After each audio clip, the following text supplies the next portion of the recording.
Hi everyone, कैसे हैं आप सब। होप आप सब बहुत अच्छे होंगे।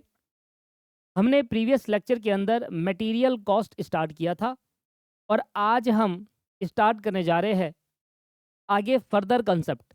मटेरियल कॉस्ट के अंदर पिछली बार मैंने आपको बेसिक इंट्रोडक्शन पढ़ाया और इंट्रोडक्शन पढ़ाने के बाद मैंने आपको ईओक्यू भी कंसेप्ट समझाया। होप आपको समझ में आया होगा बहुत अच्छे से। नहीं आएगा तो डाउट पूछ लीजिएगा। ईओक्यू में मैंने आपको discounting policy and with discounting policy and without discounting policy का कंसेप्ट समझाया था। आज मैं फिर से कुछ कॉन्सेप्ट लेकर आया हूँ। जल्दी से हम उसका फास्ट ट्रैक में जल्दी से उसको पढ़ते हैं एंड देन नेक्स्ट क्लास में क्वेश्चंस की प्रैक्टिस करेंगे। आज की क्लास में एक बार फिर से कंसेप्ट देख लेते हैं। तो आज की क्लास में मुझे आपको समझाना है लेवल ऑफ स्टॉक, उसके बारे में थोड़ा सा डिस्कशन करना है, थोड़ा सा आपको कॉन्सेप्ट समझाना है एंड देन उसके बाद हम इन्वेंट्री टर्नओवर रेशियो देखेंगे। इन्वेंट्री टर्नओवर रेशियो की क्लास आज की क्लास का टारगेट यही है। एक क्वेश्चन लेवल ऑफ स्टॉक का, एक क्वेश्चन इन्वेंट्री टर्नओवर रेशियो का। तो पहले मैं आपसे पूछना चाहूँगा कि भैया ईओक्यू क्या होता है। ईओक्यू का मतलब होता है एक बारी में कितनी यूनिट का ऑर्डर प्लेस करूँ जिससे मेरी ऑर्डरिंग और कैरिंग कॉस्ट कम से कम आए। हमने कहा ईओक्यू तो ये हो गया, ठीक है। एक बारी में कितनी यूनिट का ऑर्डर प्लेस करना है जिससे मेरी ऑर्डरिंग और कैरिंग कॉस्ट कम से कम आए। पर पर पर दूसरी प्रॉब्लम अराइज होती है, ये ऑर्डर कब प्लेस करोगे, किस दिन आप ये ऑर्डर प्लेस करोगे, ये दूसरी प्रॉब्लम है। भाई मुझे पता है कितनी यूनिट, मेरे को पता है कि मैं फ़ोन करूँगा सप्लायर को और सप्लायर से बोलूँगा कि भैया यार ये 200 यूनिट भेजना ज़रा, यार ये 2500 यूनिट भेजना, पता है मुझे कितनी यूनिट मंगानी है, कब, किस दिन मंगानी है। ये एक नई प्रॉब्लम अराइज हुई और इस प्रॉब्लम को सॉल्व करा लेवल ऑफ स्टॉक वाले कंसेप्ट ने। तो लेवल ऑफ स्टॉक के अंदर हम 3 लेवल पढ़ते हैं मेनली, इसके बाद 2-3 और है, पर 3 हम पढ़ते हैं। रीऑर्डर लेवल, मैक्सिमम लेवल और मिनिमम लेवल। रीऑर्डर लेवल क्या कहता है? रीऑर्डर लेवल कहता है कि जिस दिन आपको ऑर्डर प्लेस करना है, हम बताएंगे आपको किस दिन ऑर्डर प्लेस करना है। सर एक होता है कि मैंने फ़ोन करा, किस दिन करा फ़ोन सप्लायर को ऑर्डर देने के लिए, ये बताएगा रीऑर्डर लेवल। और फ़ोन करने के बाद मैंने उससे कितनी यूनिट मंगानी है, ये बताएगा ईओक्यू, रीऑर्डर क्वांटिटी। आज के बाद ईओक्यू को रीऑर्डर क्वांटिटी भी कहेंगे। तो सर रीऑर्डर लेवल क्या है? उससे पहले एक छोटा सा एग्जांपल मैंने लिया था इसमें। सबसे पहले कहा कि एनुअल रिक्वायरमेंट 1600 यूनिट की है। मैंने कहा 1600 unit 2 multiply by 1600 multiply by 100 ordering cost है, डिवाइडेड बाय 8 करा एंड देन रूट करा। 200 यूनिट का मेरा क्या आ गया? ईओक्यू आ गया। अब ये 200 यूनिट का मतलब क्या है कि भैया मैं तो सप्लायर को कॉल करूंगा और एक बारी में 200 यूनिट मंगा लूंगा। पूरे साल में मुझे 1600 यूनिट चाहिए, पूरे साल में मुझे 1600 यूनिट चाहिए, पर एक बारी में मैं 200 यूनिट मंगा लूंगा। एक बारी में मैं कितनी यूनिट मंगा लूंगा सर? 1600 चाहिए, एक बारी में 200 मंगाऊंगा, ठीक है। अगर एक बारी में 200 यूनिट मंगाऊंगा तो पूरे साल में कितनी बार ऑर्डर प्लेस करना पड़ेगा? 8 बार। 8 दूनी 16, 8 दूनी 16, 8 बार। पर ईओक्यू हमें बताता है एक बारी में कितनी यूनिट का ऑर्डर प्लेस करूं जिससे हमारी कॉस्ट कम से कम आए। ईओक्यू को आज के बाद इकोनॉमिक ऑर्डर क्वांटिटी तो कहते ही है, आज के बाद री ऑर्डर क्वांटिटी भी कहेंगे। तो ईओक्यू तो समझ में आता है, हमें हमने पहले भी पढ़ा हुआ है। पर ये री ऑर्डर लेवल क्या था? री ऑर्डर लेवल बताएगा कि भाई किस दिन आपको सप्लायर को कॉल करना है और ऑर्डर मंगाना है, किस दिन आपको सप्लायर को कॉल करना है और ऑर्डर मंगाना है। तो री ऑर्डर लेवल क्या है? तो प्रॉब्लम क्या आई कि 200 यूनिट का ऑर्डर प्लेस करना है, वो कब करना है? ये 200 यूनिट का ऑर्डर कब प्लेस करूँ? आज, कल, परसों, तरसों, कब? वो कहता है कि ये 200 यूनिट का ऑर्डर तब प्लेस कब करना है? रीऑर्डर लेवल जितने हो। रीऑर्डर लेवल का मतलब है जिस दिन आपके पास इतनी यूनिट बच जाए जितनी हमें रीऑर्डर लेवल दे रहा है। लेट्स सपोज रीऑर्डर लेवल ने कहा 120 यूनिट। जिस दिन आपके स्टोर में 120 यूनिट आ जाए, आपने सारी 200 मंगाई थी, 200 मंगाई, आपने उसको यूज़ करा, मैन्युफैक्चरिंग में भेजा, फैक्ट्री में भेजा, उसको यूज़ हुआ, अब आ गई 120 पर। अब आप ऑर्डर प्लेस कर दो। जैसे ही आपके स्टोर पे 120 यूनिट आ जाएगी, आप ऑर्डर प्लेस कर देना। तो रीऑर्डर लेवल हमें बताता है कि हमें ऑर्डर कब प्लेस करना चाहिए। अब रीऑर्डर निकालने के लिए हमारे पास 2-3 चीज़ें गिवन होती है। क्या-क्या? सबसे पहले हमें गिवन होता है टाइम यूसेज। टाइम का मतलब है कि अगर मैं आज ऑर्डर सप्लायर को दूँ, अभी नहीं आएगा 1 घंटे में, समय लगता है। अगर मैं आज ऑर्डर सप्लायर को दूँगा, सप्लायर को बोलूँगा कि भैया 200 यूनिट भिजवाना यार ज़रा, तो देखो उसका जो पैटर्न है भेजने का वो क्या है? कभी-कभी तो वो 2 दिन लगाता है भेजने में, कभी-कभी तो वो 2 दिन लगा देता है, 2 दिन में ही भेज देता है ऑर्डर अमेज़न की तरह कि विदिन 2 डे डिलीवरी लो। और कहता है नॉर्मली वो 3 दिन लेता है। हमें पता है ये 3 दिन में भेजेगा भैया, हमें पता है ये 3 दिन में भेजेगा, नॉर्मली ये 3 दिन लेता है। भाई साहब इतने मैसेज आ गए हैं ना दुनिया भर के। कहाँ से आ रहे हैं मैसेज? कड़न, कड़न, कड़न, कड़न बजे जा रहा है। ये बच्चे परेशान कर रहे हैं, पेड वाले।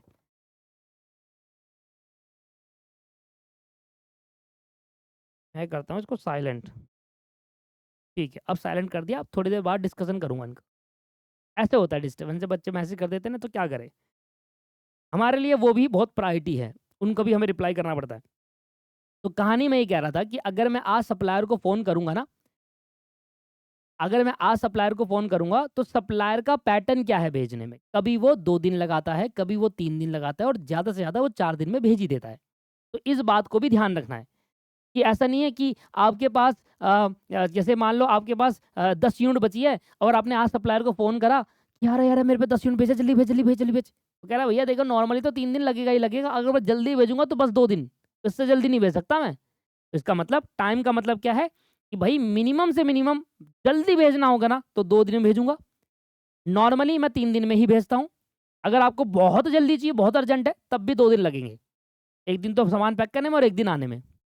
और कभी-कभी ऐसा हो जाता है कि हमारे पास गाड़ी अवेलेबल नहीं होती, हमारी गाड़ी खराब हो जाती है, इमरजेंसी सिचुएशन आती है सप्लायर के पास, तो सर उसमें 4 दिन भी लग सकते हैं। तो इन चीज़ों को कंसीडर करते हुए चलिएगा। अच्छा, सर यूसेज का मतलब क्या है? यूसेज का मतलब है कि भैया देखो अगर वो बहुत जल्दी भी भेजेगा ना आपको, तो उस मान लो उसने कहा मैंने कहा कि भाई यार मेरे पे ना यूनिट खत्म होने वाली है, तुम मेरे को आज मैं ऑर्डर दे रहा हूँ 200 यूनिट का, तुम भेज दो मेरे को। अगर मैं उसको बोला हूँ जल्दी भेज, तो वो 2 दिन भेजेगा। इस 2 दिन में आप नॉर्मली नॉर्मली कम से कम 10 यूनिट तो आप यूज़ कर ही लोगे, इससे कम नहीं करोगे। 10 यूनिट कम से कम आप यूज़ कर लोगे 1 दिन में, तो 2 दिन में कितनी यूनिट यूज़ कर ली? 20 दिन 20 यूनिट। मतलब अगर मान लो अगर मान लो मेरे पास 10 यूनिट है और मैंने यहाँ से सप्लायर को फ़ोन घुमाया, मैंने कहा जल्दी भेज 10 ही बची है यूनिट। तो उसने भेजना चालू करा, कहा 2 दिन लगेंगे। मैंने कहा भाई 2 दिन लगे कुछ कर नहीं सकता। अब 10 यूनिट मैंने जो बची थी मैंने उसमें से भेजी फैक्ट्री में 10 यूनिट यूज़ हो गई। अब खाली बैठा रहा 1 दिन। ऐसा ना हो, इस बात को कंसीडर करते हुए चले। तो वो कह रहा है कि देखो यूसेज का मतलब है कि अगर वो जल्दी भी भेजेगा ना, तो मिनिमम मिनिमम आप इतना यूसेज करते ही हो अपनी फैक्ट्री के अंदर, रोज़ाना कम से कम 10 यूनिट का आप यूसेज होता है आपका। तो अगर आप आज ऑर्डर प्लेस कर रहे हो, वो 2 दिन आने वाला है, तो कम से कम 20 यूनिट आपके पास पड़ी होनी चाहिए उस 2 दिन को चलाने के लिए। मिनिमम कह रहा हूँ ये। नॉर्मली नॉर्मली आप रोज़ाना 20 यूनिट, नॉर्मल का मतलब पता है क्या है? कि 10 में से 10 में से 8 बार ऐसी सिचुएशन आती है, जब आप रोज़ 20 यूनिट यूज़ करते हो। इस एग्ज़ाम्पल के तहत बता रहा हूँ मैं आपको। 8 बार ऐसी सिचुएशन आती है, इसको बोलते हैं नॉर्मल सिचुएशन। भाई मैं तो रोज़ 20 यूनिट कर रहा हूँ, रोज़ 20 यूनिट कर रहा हूँ। आज मेरे पे ऑर्डर कम आया है ना, इसलिए कम यूनिट बनानी है, तो आज मैं 10 कर लेता हूँ। वन्स इन अ व्हाइल वाली सिचुएशन है, मिनिमम। और आज बहुत ज़्यादा ऑर्डर आ गया भैया, आज तो 30 यूनिट करनी पड़ेगी मुझे। तो ये भी हो सकता है कि ऑर्डर ज़्यादा भी आ जाए, ये भी हो सकता है ऑर्डर कम भी आ जाए, पर 10 में से 8 बार ये ऐसा रहेगा या 6 बार ऐसा रहेगा कि नॉर्मल ऑर्डर है, नॉर्मली चल रहा है, जैसे चलता आ रहा है वैसे चलता रहेगा। 2 बार ऐसा होगा कि हो सकता है कि आपके पास ऑर्डर कम आए तो आप कम यूज़ करो अपनी यूनिट को जो स्टोर में पड़ी है, और 2 बार ऐसा हो कि आप ज़्यादा ऑर्डर आ गया तो आपको ज़्यादा यूज़ करना पड़ रहा है। तो टाइम का मतलब समझ में आ गया? या सप्लायर को फ़ोन करूँगा तो कम से कम 2 दिन, नॉर्मली 3 दिन लेगा, और अगर लेट करेगा तो ज़्यादा से ज़्यादा 4 दिन लेगा अगर कोई सिचुएशन आ जाती है इमरजेंसी सप्लायर के ऊपर। उस 3 दिन के अंदर मेरे पास अगर मेरे ऑर्डर नॉर्मल ऑर्डर आ रहे हैं मुझे कस्टमर के, तो मैं हर दिन 20 यूनिट का कंजम्पशन करता हूँ। ये है नॉर्मल यूसेज। अगर मेरे पास नॉर्मली ऑर्डर से कम आ रहे हैं, एक कभी ऐसा होता है कि भाई किसी दिन मेरे पे ऑर्डर नहीं आया कस्टमर का, तो मैं उस दिन 10 यूनिट तो कम से कम यूज़ कर ही लेता हूँ। मैं खाली नहीं बैठने देता वर्कर को। मैं कहता हूँ भाई 10 बना ले तू, कल काम आ जाएगा कोई बात नहीं, कम से कम 10 यूनिट तो बना ही ले। तो 10 यूनिट का कंजम्पशन हो जाता है, और जिस दिन ऑर्डर आता है तो भैया 30 unit, max to max 30 unit कर पाता हूँ। उससे ज़्यादा तो भाई कितना भी ऑर्डर आ जाए 30 से ज़्यादा यूनिट कंज्यूम हो ही नहीं पाती। ये समझ में आया? इसके बिना सॉल्व ही नहीं हो पाएगा क्वेश्चन। इसके बिना सॉल्व ही नहीं हो पाएगा। रीऑर्डर लेवल क्या कहता है? रीऑर्डर लेवल क्या कहता है, ज़रा ध्यान सुनिएगा। रीऑर्डर लेवल कहता है कि भैया देखो ऐसा होता है कि कब आपको ऑर्डर प्लेस करना है। अब मेरे पास मान लीजिए पेन का मैन्युफैक्चरिंग कर रहा हूँ, मेरे पास 200 यूनिट का है। अब ये 200 यूनिट का ऑर्डर कब प्लेस करूँ? 200 यूनिट का ऑर्डर कब प्लेस करूँ? तो भाई मान लो अभी मेरे पे 200 यूनिट का है, अब मैं देखता हूँ कि 27 जनवरी को मैं रोज़ाना नॉर्मल कंजम्पशन करता हूँ। कैसी कंजम्पशन हो रही है? नॉर्मल, कि पहले मैं 20 यूनिट यूज़ करूँगा, ठीक है। फिर मैं 20 यूनिट यूज़ करूँगा, ठीक है। तो 40 हो गई, तो ये बच गई 160। इस तरीके से नॉर्मल कंजम्पशन कर रहा हूँ रोज़ाना, ठीक है। पर सर ये मैक्सिमम रीऑर्डर लेवल कैसे निकालेंगे? Maximum time multiply by maximum usage. Maximum time maximum usage क्यों लिया हुआ है? हम हमेशा वर्स्ट सिचुएशन लेके चलते हैं। मान लो कि आज मैंने ऑर्डर प्लेस करा और उसको इमरजेंसी सिचुएशन आ जाए, तो मैं अपने स्टोर में इतना यूनिट रख कर चलूँगा कि भैया देखो, अगर उसको इमरजेंसी सिचुएशन आ भी गई तो 4 दिन लगेंगे उसको डिलीवर करने में, तो 4 दिन लेकर चलूँगा वर्स्ट सिचुएशन। तो कितनी यूनिट गोडाउन पे रख कर चलूँ कि जब मैं आज ऑर्डर प्लेस करूँ तो ऑर्डर रिसीव होने तक मुझे मैं उन यूनिट को कंज्यूम कर पाऊँ। थोड़ा लग कर चलोगे ना आप? तो यही समझना होता है इस पॉइंट पर। तो कहानी क्या है? वर्स्ट सिचुएशन लेके चल रहे हैं कि अगर मैं आज सप्लायर को कॉल करूँगा तो 4 दिन में वो मुझे यूनिट डिलीवर कर देगा मैक्स टू मैक्स। अगर उसकी इमरजेंसी सिचुएशन आ गई तो 4 दिन का ऑर्डर रख कर चलता हूँ, यूसेज कंजम्पशन रख कर चलता हूँ। पर कितना रखूँ? सर नॉर्मली रखूँ, मिनिमम रखूँ या मैक्सिमम? इधर भी वर्स्ट सिचुएशन लेकर चलो कि मान लो अगर चारों दिन मेरे पे हैवी ऑर्डर आ जाए, तो 30-30 यूनिट के हिसाब से 4 दिन का कितना हो गया?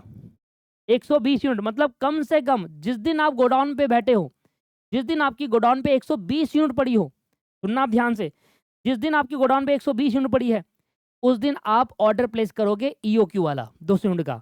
लेट्स सपोज कि आज एक तारीख है जिस दिन गोडाउन पे 120 यूनिट पड़ी हुई है। आज मैंने ऑर्डर प्लेस कर दिया, भाई 200 यूनिट भेजना। वो कह रहा है भैया 4 दिन लगेंगे, ड्राइवर नहीं आ रहा है, कल आएगा, तो आज का दिन तो वैसे ही वेस्ट हो गया, तो 4 दिन तो लगेंगे आपके पास पहुंचने में। मैंने कहा अच्छा भाई, मैं देख रहा हूँ कि यार यहाँ तो भैया मेरे पास ज़्यादा ऑर्डर आ रहे हैं। मतलब चारों एक दिन आज जो हुआ, आज भी बहुत हैवी ऑर्डर आया तो मैंने 30 यूनिट कंज्यूम कर ली, एक दिन बीत गया। कल भी हैवी ऑर्डर आया, फिर मैंने 30 यूनिट कंज्यूम कर ली, एक दिन बीत गया। फिर हैवी ऑर्डर आया, 30 दिन कंज्यूम करी, एक दिन यूनिट बढ़ गया। फिर हैवी आया, मतलब चौथे दिन में तो मुझे यूनिट हो जाएगा ना। तो जिस दिन मुझे 120 यूनिट 4 दिन में अगर मैं 120 यूनिट कंज्यूम भी कर लूँगा, 4 दिन में अगर मैं 120 यूनिट कंज्यूम भी कर लेता हूँ, तो चौथे दिन मुझे ऑर्डर रिसीव हो जाएगा और मैं खाली नहीं बैठे रहूँगा। इसलिए हम रीऑर्डर लेवल में वर्स्ट सिचुएशन लेके चलते हैं। होप अब आपको रिवाइज हो गया है, क्या समझाया था मैंने क्लास के अंदर आपको। तो रीऑर्डर लेवल का मतलब किस दिन मुझे ऑर्डर प्लेस करना है। जिस दिन मेरे गोडाउन पर 120 यूनिट पड़ी होगी उस दिन मैं ऑर्डर प्लेस कर दूंगा। अगर दोनों तरफ यूसेज में भी टाइम में भी बेकार सिचुएशन रही, वो भी मैक्सिमम टाइम ले रहा है, और चारों दिन मुझे नया ऑर्डर आया, तो मुझे 120 यूनिट का कंजम्पशन कर पाऊंगा मैं उन 4 दिन में, जब तक मुझे ऑर्डर रिसीव नहीं होगा तब तक के लिए 120 यूनिट रखता हूँ। तो 120 यूनिट पे ऑर्डर प्लेस कर दो, जैसे 120 यूनिट खत्म होने वाली की नया ऑर्डर रिसीव हो जाएगा और आपका काम चलता रहेगा। ठीक है जी, इसको कॉल्ड है रीऑर्डर लेवल, कि किस दिन ऑर्डर प्लेस करोगे, कितने का ऑर्डर प्लेस करोगे, 200 यूनिट का। किस दिन? जिस दिन स्टोर पे 120 यूनिट बच जाएगी उस दिन ऑर्डर प्लेस कर दूंगा।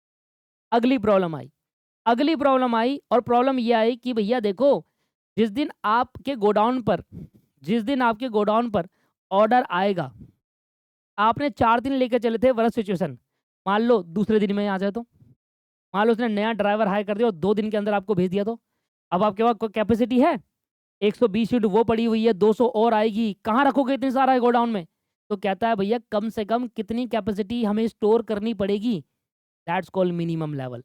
मिनिमम लेवल कहता है हमें कितने ऑर्डर, जब हमारा ऑर्डर रिसीव्ड होगा उस दिन हमें कितनी स्टोरेज कैपेसिटी रखनी पड़ेगी, that's called minimum level. Minimum level ये कहता है कि भैया ऑर्डर रिसीव्ड हो गया तो भैया गोडाउन में कैपेसिटी होनी चाहिए ना। मान लो गोडाउन में 200 यूनिट की कैपेसिटी है, ऑर्डर रिसीव हो गया 200, 2 दिन बाद, 2 दिन में आपने कितनी कंजम्पशन करी, 30-30 के हिसाब से 60, तो 60 बच गई गोडाउन में, 200 और आगे, 260 कहाँ रखोगे भैया? तो कंसेप्ट कहता है कि जिस दिन हमें ऑर्डर रिसीव्ड होगा उस दिन हमारे गोडाउन की कैपेसिटी मिनिमम कम से कम इतनी होनी चाहिए भैया, कम से कम इतनी होनी चाहिए। ठीक है जी, अब हमने कैसे निकाला? हमने देखा कि मिनी मैक्सिमम लेवल कहाँ से आ गया इधर? अच्छा, मैक्सिमम लेवल, अरे मैक्सिमम बोल रहा था मैं। हाँ, हमने देखा मैक्सिमम लेवल की बात कर रहा था मैं यहाँ पर। मैक्सिमम लेवल का मतलब होता है, मिनिमम लेवल की बात नहीं हो रही, मैक्सिमम की हो रही है। मैक्सिमम लेवल का मतलब होता है कि जिस दिन हमें ऑर्डर रिसीव्ड होगा, उस दिन हमारे गोडाउन में कितनी कम से कम म स्टोरेज होनी चाहिए। मिनिमम कितनी स्टोरेज होनी चाहिए कि हम सारी की सारी यूनिट रख पाएँ, कम से कम इतनी स्टोरेज तो होनी चाहिए। तो हम यहाँ पर भी वर्स्ट सिचुएशन लेकर चलेंगे। वर्स्ट सिचुएशन लेके चलेंगे और उसको कंसीडर करते हुए उतनी स्टोरेज कैपेसिटी रखेंगे। जब हमारा ऑर्डर रिसीव्ड होगा उस दिन हमें कितनी स्टोरेज कैपेसिटी रखनी होगी, ये हमें बताएगा मैक्सिमम लेवल। ये हमें मैक्सिमम लेवल हमें बताएगा कि हमें कितनी स्टोरेज कैपेसिटी रखनी है जिस दिन हमें ऑर्डर रिसीव्ड होगा। तो कैसे निकालेंगे भैया? देखो, आपने ईओक्यू का तो ऑर्डर दिया 200 यूनिट का, 200 यूनिट का तो आपने ऑर्डर दिया ना आपने, ठीक है भाई, 200 यूनिट तो आएगी आएगी, तो 200 यूनिट तो कैपेसिटी चाहिए चाहिए कम से कम, ठीक है। अब आपके वहाँ बच कितनी गई थी गोडाउन में? 120 यूनिट। याद करो, 120 यूनिट जब गोडाउन में बच गई थी तब आपने ऑर्डर प्लेस करा था। याद करो, 120 यूनिट बच गई थी तब ऑर्डर प्लेस हुआ था। हाँ, तो 200 यूनिट का ऑर्डर वहां से आएगा, इतनी कैपेसिटी चाहिए, और 120 यूनिट गोडाउन में बच गई, उतना चाहिए। तो हमें कितना चाहिए? 200 और 120 कितना हो गया? 320। करेक्ट है? नहीं है करेक्ट। क्यों? क्योंकि देखो, अगर मैं ये मानता हुआ चलूँ वर्स्ट सिचुएशन, अब मेरा पॉइंट ऑफ व्यू चेंज हो जाएगा। अब मैं क्या कह रहा हूँ, गोडाउन में कितनी कैपेसिटी रखनी है, मैं उसमें वर्स्ट सिचुएशन लेंगे, और उसमें वर्स्ट सिचुएशन तब होती है जब जल्दी आ जाए। हम सोच के चले थे 4 दिन में आएगा और आगे 2 दिन में, अरे भैया कहाँ रखूंगा इतना माल? That's called worst situation. और दूसरी सिचुएशन ये है, यूसेज के हिसाब से वर्स्ट सिचुएशन क्या होगी कि यार मैं तो सोच रहा था हर दिन ऑर्डर ज़्यादा आएगा, तो मैं वहाँ पर 30 का कंजम्पशन आया ही नहीं, ऑर्डर 10 रह गया, तो गोडाउन में यूनिट पड़ी रह गई। तो इधर यूसेज में मिनिमम वर्स्ट सिचुएशन होगा और टाइम में मिनिमम होगा गोडाउन के हिसाब से। तो अगर मैं ये मान के चलूं कि 120 यूनिट मेरे गोडाउन में पड़ी है, 200 का ऑर्डर दिया हुआ है, तो 320 यूनिट गोडाउन में आ सकती है। बट 2 दिन में अगर वो आ जाता है, 4 दिन लेके चला हूं, पर अगर वो 2 दिन में आ गया तो मेरे तो भैया 200 यूनिट आ जाएगी 2 दिन बाद, मैं कहाँ रखूंगा इतनी यूनिट, और प्लस जो बनी पड़ी हुई है। तो इसी निकालने के लिए हम पहले से निकालते हैं स्टोरेज कैपेसिटी, भाई कितनी रखे कम से कम, कि मेरा वो सारी चीज़ें कवर हो जाए। अब मैं मान के चल रहा हूँ कि यार मान लो आपकी गोडाउन में 120 यूनिट पड़ी हुई है, तब भी आप अगर मिनिमम भी यूज़ करोगे तो 20 यूनिट तो यूज़ कर लोगे ना 2 दिन के अंदर। मिनिमम टाइम में अगर उसने डिलीवर भी कर दिया और मिनिमम आपने यूज़ करा, तो आपके गोडाउन में पड़ी कितनी होगी? 100, क्योंकि 120 पड़ी है। कम से कम यूनिट भी अगर यूज़ करते हो आप सोच रहे थे 30 करूँगा हर दिन, पर आपने मान लो 30 नहीं करी, 10 करी 2 दिन, तो आपके गोडाउन में ज़्यादा से ज़्यादा कितनी यूनिट पड़ सकती है उस 2 दिन में? 100 यूनिट, क्योंकि 20 आप यूज़ कर लोगे, मिनिमम कम से कम यूज़ करोगे तो हमेशा मैक्सिमम नहीं निकालेंगे, क्या निकालेंगे? मिनिमम, क्योंकि तभी तो गोडाउन में ज़्यादा रखेंगे कैपेसिटी। तो मिनिमम यूज़ करोगे तो 100 यूनिट वो रखोगे जो बची है, 120 में से 20 यूज़ कर ली, 100 बची और 200 आएगी, तो कम से कम 300 यूनिट का आपको रखना पड़ेगा। And that the concept of maximum level. 300 unit की कैपेसिटी रखो आप, कभी भी समस्या नहीं आने वाली। अब वो जल्दी लिया है और कम यूज़ हो, तब भी 300 से ज़्यादा यूनिट का स्टोरेज कैपेसिटी नहीं चाहिए। दैट्स कॉल्ड मैक्सिमम लेवल, कि हमें जिस दिन ऑर्डर रिसीव होगा उस दिन कितनी कैपेसिटी रखनी है। और फॉर्मूला समझ में आ गया? हमने क्या करा, 200 यूनिट ये ले ली, 120 यूनिट पहले से गोडाउन में पड़ी थी, ठीक है जी, तो कितनी होगी? 320, पर इतना रखना नहीं है क्योंकि 2 दिन के अंदर कुछ भी तो यूज़ करोगे आप। तो आपने 2 दिन के अंदर 10 यूनिट यूज़ करी हर दिन, तो उसको माइनस कर दिया 120 में से, तो 20 गई यहाँ से, तो मिनिमम टाइम मिनिमम यूसेज मतलब 20 यूनिट आ गई, 10 गई, 20 गई, तो कितना बचा आपके पास? 300 unit. That's called minimum maximum level. अगली प्रॉब्लम सुनो। मिनिमम लेवल क्या था? कंपनी चाहती है अगर हमारी सिचुएशन नॉर्मल रहे, नॉर्मल, कंपनी ने बता दिया कि मान लो ना तो मिनिमम सिचुएशन है ना मैक्सिमम है, अगर हमारी सिचुएशन नॉर्मल रहती है, तो ऐसी सिचुएशन में न्यू ऑर्डर, ऐसी सिचुएशन में रहे तो इस सिचुएशन में न्यू ऑर्डर रिसीव्ड होने से पहले हमारे पास कितनी मिनिमम यूनिट बच जाती है? सीधी सी बात है, आपने आपके पास आप फॉर्मूला खोल दो। जब आपका कंसेप्ट क्लियर होता है ना, तो फॉर्मूले ऑटोमेटिकली समझ में आते हैं। फॉर्मूला छोड़ दो। मुझे एक बात बताओ, आपके पहले मिनिमम का मतलब क्या है? ऑर्डर रिसीव्ड होने से पहले मिनिमम कितनी यूनिट आपके गोडाउन में बच जाती है? That's called minimum level. Order received होने से पहले, अभी रिसीव्ड नहीं हुआ, आ रहा है ऑर्डर, आज मेरा ऑर्डर आ जाएगा, गोडाउन के बाहर खड़ा है ऑर्डर ट्रक में 200 यूनिट, अब देखता हूँ गोडाउन में मेरी कितनी यूनिट पड़ी है, तो मिनिमम कितनी यूनिट पड़ी होगी वो कैसे निकालोगे आप? अब सोचो आप खुद ही। सिचुएशन कैसी बता रहा है? नॉर्मल। नॉर्मल सिचुएशन होती है तो 3 दिन के अंदर डिलीवरी करेगा वो, और 1 दिन में 20 यूनिट का कंजम्पशन करते हैं नॉर्मली।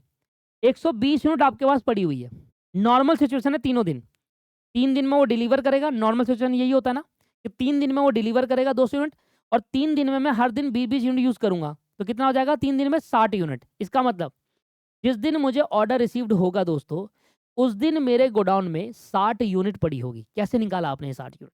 आपने 120 यूनिट लिया, जो आपके गोडाउन में पड़ा था, और नॉर्मल सिनेरियो को लेकर चलते हैं तो नॉर्मल टाइम कितना लेगा डिलीवरी में? 3 दिन, और उस 3 दिन में नॉर्मल यूसेज कितना होगा? 20-20 यूनिट का, तो 60 यूनिट। तो 120 में से आपने 60 हटा दिया, तो क्या निकल कर आ गया? 60। तो मतलब ऑर्डर रिसीव्ड होने से पहले मेरे गोडाउन में 60 यूनिट पड़ी होगी।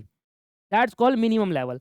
तो मिनिमम लेवल का मतलब होता है कि जिस दिन मेरे को ऑर्डर रिसीव्ड होगा, अगर मेरी सिचुएशन नॉर्मल रहती है तो ऑर्डर रिसीव्ड होने से पहले मेरे गोडाउन में कितनी यूनिट पड़ी है। तो 120 आपका रीऑर्डर लेवल हो गया, जिसमें से आपने कहा 3 दिन नॉर्मल में डिलीवर करेगा और 20-20 यूज़ करूँगा, तो 60 यूनिट आपने यूज़ कर ली, 120 में 60 गई तो 60 आपके गोडाउन में बची है। And that the concept. क्या समझ में आया नहीं आया बताओ? क्या समझ में आया आपको, नहीं आया? हाँ जी। तो एक बार दोबारा सुन लो सारी बातें। ईओक्यू हमें बताता है, खत्म हो गया।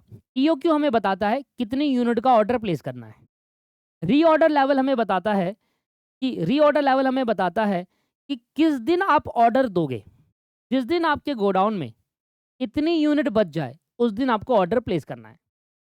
ऑर्डर रिसीव होने से एटलीस्ट वो यूनिट आप यूज़ कर पाओ, इसलिए उतना यूनिट बचने पर ऑर्डर प्लेस कर दो।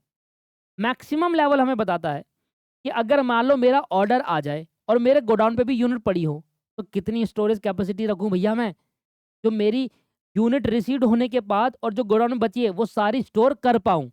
तो मैक्सिमम लेवल मतलब कितनी मैक्सिमम कैपेसिटी मुझे अपने गोडाउन में रखनी है, कम से कम इतनी तो रखो। अगर आपकी वर्स्ट सिचुएशन भी हो तो आप 300 यूनिट तक गोडाउन पे रख पाओ। मिनिमम लेवल कहता है कि अगर कंपनी चाहती है कि अगर मेरी सिचुएशन नॉर्मल रहती है, नॉर्मल, ना तो मिनिमम ना मैक्सिमम, क्योंकि वो वंस इन अ वाइल होता है। सिचुएशन नॉर्मल रहती है, जो है रेगुलर होती है कि भैया मैं 3 दिन में मुझे डिलीवरी मिलेगी और मैं हर दिन 20-20 यूनिट यूज़ करूँगा। तो मैक्सिमम मिनिमम लेवल कहता है कि ऑर्डर जिस दिन गेट पर आएगा, उस दिन आपके गोडाउन में रिसीव्ड मत करना, पहले जाकर गोडाउन में चेक करना कितनी यूनिट बची हुई है। बस वो बता दो मिनिमम लेवल कितना है आपके पास। ऑर्डर, क्योंकि जैसे ही ऑर्डर आएगा, गोडाउन में जाएगा, फिर वो मैक्सिमम नहीं पहुँच जाएगा, क्योंकि गोडाउन में मिनिमम थोड़ी हुआ। ऑर्डर रिसीव्ड करने से पहले, गोडाउन में डालने से पहले वो लेवल होगा जो सबसे कम यूनिट पड़ी होगी, उससे उससे कम नहीं हो सकती। क्योंकि जैसे ही ऑर्डर मुझे रिसीव्ड होगा, वापस मैक्सिमम पहुँच जाएगा। तो मिनिमम लेवल क्या कहता है? नॉर्मल सिचुएशन में ऑर्डर रिसीव्ड करने से पहले आपके गोडाउन में कम से कम कितनी यूनिट बच जाती है, that's called minimum level. 120 unit हमने हमारे पास बची थी टोटल ऑर्डर देते टाइम, जिसमें से 60 यूनिट मैं यूज़ कर चुका हूँ उस 3 दिन में, तो 60 बची होगी। जब 200 आ जाएगी तो 260 हो जाएगी, खत्म हो गया। एवरेज स्टॉक लेवल क्या कहता है? जब कंपनी ये जानना चाहती है कि ऑन एन एवरेज कंपनी के पास कितना स्टॉक रहता है नॉर्मली, कितना स्टॉक कंपनी के पास रहता है ऑन एन एवरेज, तो एवरेज स्टॉक लेवल बताइए। ये कंपनी की डिमांड पे। भाई मैं किसी बच्चे के नंबर पूछूंगा तो मैं हर सब्जेक्ट में नंबर नहीं पूछूंगा कि भाई अकाउंट में कितना है, लॉ में कितना है, कॉस्ट में कितना है। मैं पूछूंगा भैया ऑन एन एवरेज मार्क्स बता दे भाई कितने आ गए। तो कंपनी भी यही पूछती है कि कितना मिनिमम मैक्सिमम, हमसे मत खेलो, हमें एवरेज बता दो सीधा सीधा। हम क्या करेंगे, minimum level maximum level divided by 2, सीधा निकल जाएगा एवरेज। एक और फॉर्मूला होता है इसके अंदर जो एवरेज स्टॉक लेवल निकालना होता है, और ये फॉर्मूला आप तब यूज़ करोगे, जब आपको मिनिमम मैक्सिमम लेवल नहीं दे रखा हो और मैक्सिमम लेवल निकालने का हिंट भी नहीं दिया हो। पहली प्रेफरेंस हमेशा इसको देनी है। पर अगर मैक्सिमम लेवल है ही नहीं और उसको निकालने का हिंट भी नहीं दिया हुआ, तो आप मिनिमम लेवल रीऑर्डर क्वांटिटी मतलब ईओक्यू उसका आधा करोगे और मैक्स मिनिमम लेवल में जोड़ दोगे, तो वो आ जाएगा एवरेज स्टॉक लेवल। दोनों से आपका आंसर डिफर आता है, दोनों से अलग अलग आता है आपका आंसर। ठीक है सर। तो एवरेज स्टॉक लेवल कैसे निकालेंगे? Minimum plus maximum divide by 2। अगर मैक्सिमम लेवल नहीं दे रखा और उसको निकालने की हिंट भी नहीं है, तो मिनिमम लेवल में ईओक्यू का आधा करके जोड़ देना, ये आ जाएगा एवरेज स्टॉक लेवल। इसमें समझाने लायक कुछ नहीं है, एवरेज है। कंपनी क्या चाह रही है कि भैया मुझे मैक्सिमम और मिनिमम के बारे में डाटा मत दो, मुझे ऑन एन एवरेज बता दो कि कितना एवरेज हमारे पास रहता है स्टॉक नॉर्मली सिचुएशन में। ये कुछ चार्ट था, इसकी जरूरत नहीं है, ये चीज़ों को और डीपली घुस-घुस के पढ़ाने के लिए चार्ट बताया जाता है।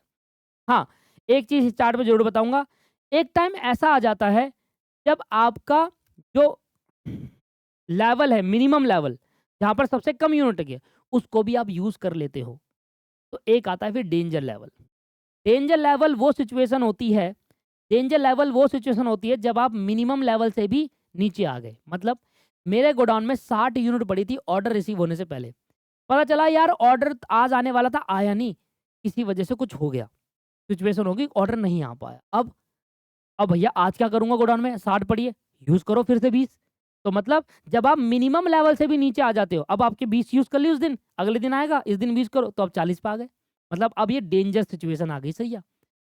डेंजर सिचुएशन आ गई, क्योंकि अब अगर आपका ऑर्डर नहीं मिला, तो आपका प्रोडक्शन बंद हो सकता है, आपका प्रोडक्शन रुक सकता है थोड़े टाइम के लिए। तो डेंजर लेवल पे आपको थोड़ा-सा इमरजेंसी सिचुएशन पे काम करना होता है, भले ही खुद जाओ, लेकर आओ। तो ये हमारे लिए बनाया गया है, यार डेंजर लेवल पे आ गए भैया, अब खुद जाना पड़ेगा, आए नहीं आए खुद जाकर लेकर आओ अपनी गाड़ी में, पर ऑर्डर आना चाहिए आज रात तक, नहीं तो कल क्या करेंगे प्रोडक्शन। ये हमारे लिए है डेंजर लेवल। तो मिनिमम लेवल से जब कम आ जाते हैं उसको बफर स्टॉक लेवल और डेंजर लेवल कहते हैं। ठीक है सर, समझ में आ गया? तो डेंजर लेवल निकालने का भी तरीका है, जब स्टॉक मिनिमम लेवल से भी नीचे हो जाता है, उसको हम डेंजर लेवल कहते हैं, और ऐसे लेवल पर नॉर्मल प्रोडक्शन बंद कर देते हैं। नॉर्मल प्रोडक्शन कौन सी? जो नॉर्मल प्रोडक्शन होती है और इमरजेंसी प्रोडक्शन चालू करते हैं। जैसे कि नॉर्मल और इमरजेंसी ये डिपेंड करता है कस्टमर पे। मेरे पास 2 टाइप के कस्टमर आए, दोनों ने मुझे 30-30 यूनिट का ऑर्डर दिया। एक कस्टमर कहता है कि मैंने कहा भैया कब चाहिए आपको ये? कह रहा दे देना, कोई जल्दीबाजी नहीं है मुझे। That is called normal situation. अगर मैं डेंजर लेवल पे आ गया, मेरे पे यूनिट कम हो रही है और ऑर्डर आया नहीं, मेरा जो ऑर्डर प्लेस करा था वो मुझे मिला नहीं है, मेरे पे सिर्फ 40 ही बची है और मैं एक ही कप ऑर्डर कर सकता हूँ। दूसरे वाला कस्टमर कहता है भैया मुझे तो कल ही चाहिए, भैया मैं नहीं कर सकता, अगर लोगे कल दोगे तो ऑर्डर लेना मेरा। तो वो मेरी इमरजेंसी सिचुएशन है, पहले मैं उसका ऑर्डर प्लेस करूँगा। होता नहीं है, दुकानदार ऐसे ही नहीं करता। वो कहता है कि भैया कब चाहिए? कल। अच्छा कल चाहिए। दूसरा वाला कस्टमर कब चाहिए सर? दे देना 4-5 दिन में। तो उसको हल्के में ले लेता है। उसको करता है पहले, क्योंकि इसका ऑर्डर वही वाली कहानी है। डेंजर लेवल जब आ जाता है तो हम इमरजेंसी प्रोडक्शन ही स्टार्ट करते हैं। इमरजेंसी प्रोडक्शन मतलब वो कस्टमर जिसको ऑर्डर जल्दी चाहिए। नॉर्मल प्रोडक्शन मतलब वो कस्टमर जो ऑर्डर रुक सकता है थोड़ी देर, उसको हम क्या टाल सकते हैं कि हाँ भैया कल दे देंगे करके। तो नॉर्मल बंद कर दो, इमरजेंसी चालू कर दो। जब 200 यूनिट आ जाएगी फिर तो चालू कर देना। That's called danger level. तो डेंजर लेवल पे आकर इमरजेंसी प्रोडक्शन स्टार्ट करते हैं, नॉर्मल प्रोडक्शन बंद कर देते हैं। डेंजर लेवल का फॉर्मूला है average consumption multiply by lead time for emergency purchase. Lead time का मतलब होता है वो टाइम जो ऑर्डर देने से रिसीव्ड होने तक का होता है। मैंने आज ऑर्डर दिया, 2 दिन बाद आया मेरे पास, तो 2 दिन इज अ लीड टाइम। तो ऑर्डर किस दिन प्लेस कर रहे हो और किस दिन रिसीव्ड हुआ, दोनों के बीच में जो समय होता है उसको लीड टाइम कहते हैं। ठीक है, ये क्वेश्चन में गिवन होगा, हमेशा आपको निकालना नहीं होगा। बफर स्टॉक या सेफ्टी स्टॉक क्या कहते हैं? कंपनी क्या करती है, कंपनी को पता है भाई ऐसी डेंजर सिचुएशन आती रहती है, ऐसी डेंजर सिचुएशन आती रहती है। और हो भी सकता है कि भाई कभी-कभी ऐसा भी हो कि डेंजर सिचुएशन के अंदर हमारे पास जो बची कुछ यूनिट है वो भी यूज़ हो जाए। तो कंपनी कुछ स्टॉक रखती है अपनी सेफ्टी के लिए। जैसे आपके पेरेंट्स आपकी पढ़ाई के लिए पहले से कुछ पैसा रखते हैं ना, कि आगे जाके काम आएँगे। इसी तरीके से कंपनी भी कुछ स्टॉक सेफ्टी के लिए रखती है। कल को कोई ऐसी सिचुएशन आ जाए जहाँ पर हमारा को प्रोडक्ट्स हमारी सारी यूनिट खत्म हो जाए और यार हमारे पास अभी ऑर्डर दूँगा तो आएगा नहीं, तो उस चीज़ टाइम पर हम इसका यूज़ कर पाएँ। That is called buffer stock और सेफ्टी स्टॉक। कंपनी कुछ क्वांटिटी स्टॉक रखती है सेफ्टी के लिए और कंटिंजेंसी। कभी कुछ ऐसी अनसर्टेनिटी सिचुएशन आ जाए जहाँ पर हमें क्या कहो, ऑर्डर हमें मिला है और हमारे पास उतनी क्वांटिटी नहीं है।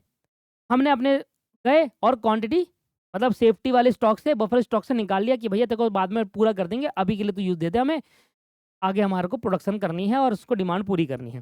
सडनली कोई बड़ा ऑर्डर आ जाता है, ऑर्डर आ जाए तो उस ऑर्डर को डिमांड को मीट करने के लिए सेफ्टी स्टॉक यूज़ कर सकते हैं। यूज़ करके उसको मीट कर दो भाई, है ना? नॉर्मली हमारे पास गोडाउन में पड़ी हुई है 100 यूनिट और हमने बफर स्टॉक में डाली हुई है 10 और ऑर्डर आ जाए 105 यूनिट का। अब 100 तो है, 5 तो नहीं है, तो बफर स्टॉक से निकाल लो, यूज़ कर लो और उस डिमांड को मीट कर दो। समझ में आया? क्लियर हो गया? जैसे कि आपके घरों में अभी भी पैसा रखा होगा अलमारी, बेड में, कहीं पर तो रखा होगा किचन-विचन में। आपके पेरेंट्स को पता है कि यार कल को अगर किसी की तबीयत खराब होगी तो कहाँ से आएगा पैसा इमीडिएटली, तो उतना पैसा सेव करके रखा हुआ है। कब यूज़ होगा वो? सिर्फ़ इमरजेंसी सिचुएशन में यूज़ होगा और कभी नहीं होगा वो पैसा। वो बाद में जिस चीज़ के लिए रखा हुआ उसी टाइम वो यूज़ होने वाला है। पर अभी कम इमरजेंसी सिचुएशन आ जाए तो हम एटलीस्ट उस पैसे को यूज़ कर पाएँ। दैट्स कॉल्ड बफर स्टॉक या बफर अमाउंट या सेफ्टी अमाउंट, राइट? समझ में आ गया? और इसका फॉर्मूला ये है सर, इसमें कोई लॉजिक नहीं है फॉर्मूले के अंदर, नहीं तो समझा देता, लॉजिक वगैरह कुछ नहीं है। Maximum daily usage, maximum lead time. Maximum कितना यूज़ कर रहे हो आप, मैक्सिमम लीड। अच्छा इसमें तो सिंपल आप कह सकते हो कि भाई अगर मैं वर्स्ट सिचुएशन लूँ तो ज़्यादा यूज़ करूँगा, ज़्यादा समय में लेट ऑर्डर आएगा मुझे। मैक्सिमम लीड टाइम का मतलब 4 दिन में ऑर्डर आ रहा है। हर दिन कितना यूज़ कर रहा हूँ, ज़्यादा से ज़्यादा कंज़म्पशन हो रही है, मैक्सिमम कंज़म्पशन। उसमें से आप नॉर्मल हटा दो। मैक्सिमम में से नॉर्मल हटा दोगे, क्या बच जाएगा? मिनिमम बच जाएगा। दैट्स कॉल्ड बफर स्टॉक, उतना आप रख लेना मिनिमम। तो मैक्सिमम में से हमने नॉर्मल, एवरेज का मतलब क्या होता है दोस्तों? नॉर्मल होता है, एवरेज डेली टाइम और एवरेज लीड टाइम। तो मैक्सिमम में से हमने अगर नॉर्मल हटा दिया तो मिनिमम बच जाता है, एंड वो मिनिमम आपका बफर स्टॉक बच गया जो आपको रखना पड़ता है। वैसे तो पेपर में आता भी नहीं है सर ये तो मैं एक्स्ट्रा आपको पढ़ा रहा हूँ कि चलो मान लो कभी आ भी जाए तो हमारे पास चीज़ें रहे। सारी कहानी आ गई, सब कुछ आ गया, खत्म हो गया लेवल ऑफ स्टॉक, सारे कंसेप्ट समझा दिए, एक-एक का मतलब बता दिया आपको। रीऑर्डर लेवल निकालने के फॉर्मूला हो गया maximum usage multiply by maximum time, mainly यही फॉर्मूला होता है। कभी-कभी अगर आपको डाटा कम हो तो आप इस तरीके से भी निकाल सकते हैं। Minimum stock level plus average consumption मतलब यूसेज, एवरेज कंजम्पशन का मतलब है नॉर्मल यूसेज और एवरेज यूसेज। एवरेज और normal one of the same thing. Average lead time का मतलब है नॉर्मल टाइम, एवरेज टाइम, ठीक है? ये मिनिमम यूसेज और टाइम क्वेश्चन में गिवन होगा। यूसेज और टाइम क्वेश्चन में गिवन होगा। मैक्सिमम लेवल निकालने का formula ROL, reorder level plus EOQ, sorry reorder level, हाँ, प्लस ईओक्यू रीऑर्डर क्वांटिटी, और उसमें से मिनिमम कम कर दो वर्स्ट सिचुएशन, तो पता चल जाएगा कितना स्टॉक हमारे गोडाउन में, मतलब कितनी स्टोरेज कैपेसिटी हमें रखनी है। मिनिमम लेवल का मतलब है ROL minus average consumption into average lead time. तो ये आपके पास कुछ फॉर्मूले हैं। एक बार इस फॉर्मूले की प्रैक्टिस आपको करके लेकर आनी है। एक बार इस फॉर्मूले की प्रैक्टिस आपको करके लेकर आनी है। क्वेश्चन की प्रैक्टिस बाद में कर लेंगे, पहले कंसेप्ट क्लियरिटी कर लेते हैं।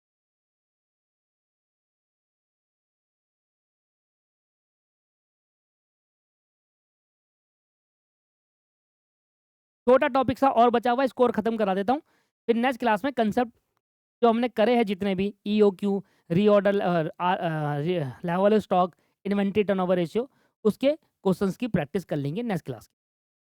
Inventory turnover ratio, inventory turnover ratio is a financial ratio showing how many time a company has sold and replaced the inventory in a given period। Company ने अपना स्टॉक कितनी जल्दी बेचा, that's called inventory turnover ratio. Company ने अपना stock कितनी जल्दी बेचा, बाद में समझाऊंगा, पहले मत समझ लो।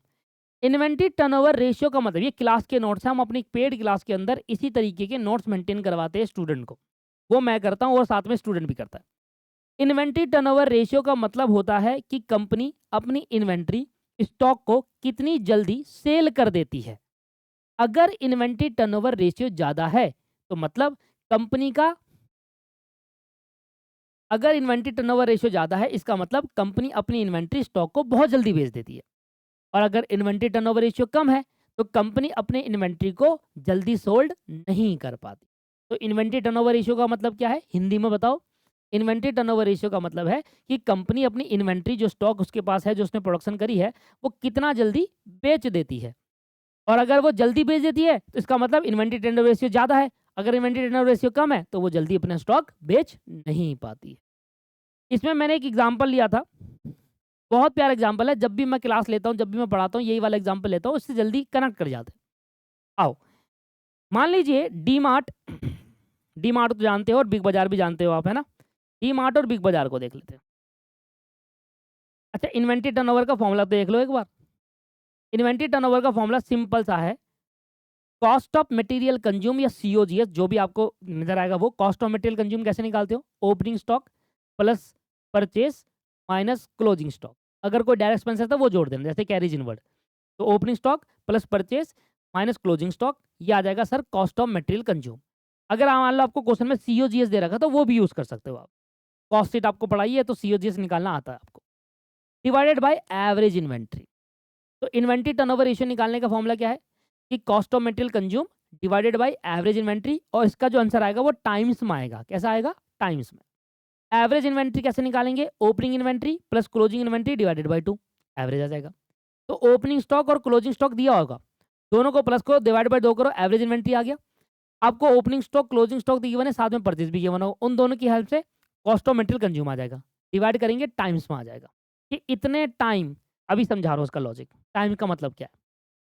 इसके बाद कभी कभी कहता है इन्वेंट्री टर्नओवर रेशियो डेज में निकालो। डेज में, डेज का मतलब है कि कितने दिनों में अपना एक स्टॉक बेच देता है, फिर अगला आ जाता है, फिर बेच रहा है, फिर अगला आ रहा है। मतलब अपना जो स्टॉक उसके पास पड़ा हुआ है वो कितनी जल्दी बेच रहा है, जल्दी मतलब कितने दिन में बेच देता है। लेट्स सपोज मेरे पास 10,000 रुपये का स्टॉक पड़ा हुआ है, मैं उसको बेच देता हूँ 100 दिन में, फिर अगला स्टॉक आता है फिर 100 दिन में बेच देता हूँ। इस तरीके से डेज में भी क्या आता है निकालने को। उसके लिए आपको क्या करना होगा, जो इन्वेंट्री टर्नओवर रेशियो आपने निकाला है उसको आप नीचे डिवाइड कर देंगे एंड ऊपर 365 से, क्योंकि दिन में निकालना है ना आंसर, तो ऊपर 365 divided by inventory turnover ratio. आओ एक एग्जांपल से कंसेप्ट को समझते हैं एंड हमारा आज की क्लास का टॉपिक जो टारगेट है वो खत्म हो जाएगा। तो डी मार्ट का ओपनिंग स्टॉक दे रखा है 10,000 रुपये और डी मार्ट का क्लोजिंग स्टॉक दे रखा है 20,000 रुपये। ओपनिंग और क्लोजिंग को दोनों को प्लस करोगे, 2 से डिवाइड करोगे तो आपका सर क्या आ जाएगा, एवरेज इन्वेंट्री आ जाएगा। क्या आ जाएगा दोस्त, एवरेज इन्वेंट्री। तो 2 से डिवाइड करा तो क्या है, 15,000 रुपये मेरा एवरेज इन्वेंट्री है। इसी तरीके से बिग बाजार एक कंपनी है, बिग बाजार का ओपनिंग स्टॉक है 20,000 रुपये और क्लोजिंग स्टॉक है 25,000 रुपये। इन दोनों को प्लस कर डिवाइड बाय 2 करा, कितना आ गया, 20 20 40 45, 45 को 2 से 22,500 रुपये आ गया। अब इसी तरीके से आप कॉस्ट ऑफ मटेरियल कंज्यूम भी निकालो। सर निकाल लेते पर यहाँ पर दिया रखा है 2,10,000, 1,10,000 रुपये। तो क्या फॉर्मूला, इन्वेंट्री टर्नओवर कैसे निकालेंगे, cost of material consume divided by average inventory. क्या आया, 14 टाइम। अब इसका लॉजिक बताता हूँ, कॉन्सेप्ट समझा रहा हूँ ना आपको मैं। इन्वेंट्री टर्नओवर रेशियो कैसे निकलेगा इसका, 1,10,000 cost of material consume and divided by average inventory. इसका आया 5 टाइम और अप्रोक्सीमेटली अगर 4.8 आ रहा है उसको कन्वर्ट कर लेना 5 टाइम्स। अब मतलब समझो, डी मार्ट अपनी इन्वेंट्री को एक साल में 14 टाइम बेच देती। मतलब डी मार्ट अगर आप देखोगे, असली में नहीं है तो एग्जांपल ले रहा हूँ, डी मार्ट के पास देख रहा हूँ कितने सारे स्टोर में, डी मार्ट के स्टोर गया होगा तो उसमें देखा होगा कितने सारे आपके पास इन्वेंट्री पड़ी होती है, स्टॉक पड़ी होती है। कस्टमर आता है खरीद लेता है, सीधा सीधा बिल का पेमेंट कर देता है। तो इस 14 टाइम का मतलब पता है क्या है, अगर डी मार्ट का इन्वेंट्री टर्नओवर 14 टाइम है ना, इसका मतलब है कि डी मार्ट जितनी भी इन्वेंट्री रखी हुई है ऐसी ऐसी एक साल में 14 बार बेच देता है वो। अच्छी बात है या नहीं है, बहुत अच्छी बात। और सर बिग बाजार ये अपनी जितनी भी इन्वेंट्री इसके स्टोर पे होती है एक समय पर, वो एक बार एक साल में 5 बार बेच देता है। इसकी अच्छी है भैया। तो इसके कंपैरिजन से बिग बाजार का स्टॉक जो इन्वेंट्री है टर्नओवर रेशियो कम है, क्योंकि ये अपनी इन्वेंट्री एक साल में 5 बार ही बेच देता है। मान लो इनके पास एक बारी में 10,000 यूनिट का स्टॉक पड़ा हुआ है, तो ऐसे वो 5 बार बेच देगा एक साल में। और इसी तरीके से अगर वो डी मार्ट हो तो वो 14 बार बेच देता है एक साल में। तो अगर 14 बार बेच देता है, इसका मतलब अगर आज मैंने स्टॉक डाला है डी मार्ट वालों ने, तो कितने दिन बाद रीस्टॉक फिल करना पड़ेगा, मतलब कितने दिन में ये खत्म हो जाएगा वो स्टॉक। तो डेज में भी निकाल सकते हैं। क्या करेंगे, 365 को 14 से डिवाइड कर देंगे और इधर 365 को कितने से डिवाइड करेंगे, 5 से। तो 365 डिवाइड बाय 14, मतलब डी मार्ट अपनी इन्वेंट्री को 26 दिन के अंदर बेच देता है पूरी की पूरी। फिर नहीं आती है, फिर अगले 26 दिन में फिर भेज देता है, फिर नहीं आती है, और ऐसे 26-26 दिन करके 14 बार भेज देता है।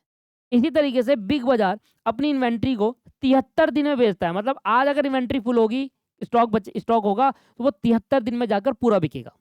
फिर नया स्टॉक आएगा, फिर 73 दिन में जाकर बिकेगा। तो कितने दिन में वो अपना स्टॉक बेच देता है एक बारी का, that's called inventory turnover ratio in days. This is the logic of this concept. Inventory turnover का रेशियो है कि कोई भी कंपनी अपने स्टॉक को कितनी जल्दी बेच देती है।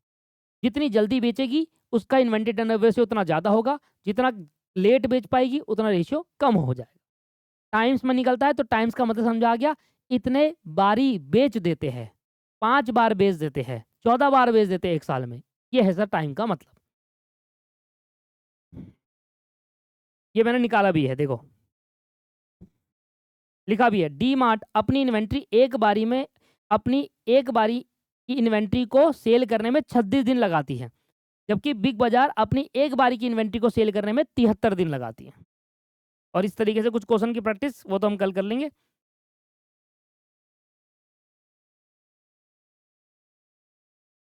वैल्यू ऑफ मटेरियल रिसिप्ट का भी कॉन्सेप्ट है भाई।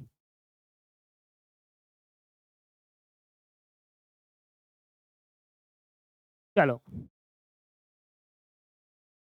ये भी करा दूं क्या, वैल्यू ऑफ मटेरियल रिसिप्ट।